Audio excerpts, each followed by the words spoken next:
पाकिस्तान के पुराने हलीफ मुत्तहिदा अरब अमारात से गुज़श्ता 16 माह के दौरान 10,100 से जायद पाकिस्तानियों की मुल्क बदरी और सन 2024 में 50,000 से जायद पाकिस्तानियों की वीजा दरखास्तें मुस्तरद किए जाने का इंकशाफ हुआ है। डॉन न्यूज की एक रिपोर्ट के मुताबिक पाकिस्तानी शहरियों के खिलाफ दुनिया भर के कई ममालिक में क्रैक डाउन जारी है। ताहम मुत्तहिदा अरब अमारात ने इस सिलसिले में सबसे ज्यादा पाकिस्तानियों को अपने मुल्क से निकाल बाहर किया है। वजारत खारजा के जराये के मुताबिक मुत्तहिदा अरब अमारात से सितंबर 2023 से जनवरी 2025 तक मुल्क बदर किए गए पाकिस्तानियों के आदाद व शुमार सामने आ गए हैं। जराये के मुताबिक मुत्तहिदा अरब अमारात से गुज़श्ता 16 माह में 10,100 से जायद पाकिस्तानियों को मुल्क बदर किया गया। जराये का कहना है कि सितंबर 2023 से जनवरी 2025 तक 4,740 सजा याफ्ता पाकिस्तानी कैदियों को मुल्क बदर किया गया और ये पाकिस्तानी शहरी मुत्तहिदा अरब अमारात की मुख्तलिफ जेलों में सजा काट चुके हैं। इसी दौरानिये में 5,800 दीगर पाकिस्तानी शहरियों को भी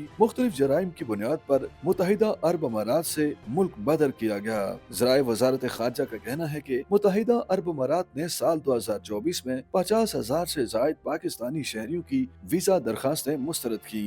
YouTube पर गूगली न्यूज देखने के लिए youtube.com की सर्च बार में गूगली न्यूज टीवी टाइप करें। गूगली न्यूज के पेज पर सुर्ख रंग के सब्सक्रिप्शन वाले बटन पर क्लिक करना ना भूलिए। YouTube पेज पर अपलोड होने वाली वीडियोस से बाखबर रहने के लिए बेल आइकन पर क्लिक कीजिए। आपको हर नई वीडियो के बारे में नोटिफिकेशन मौसूल हो जाएगा।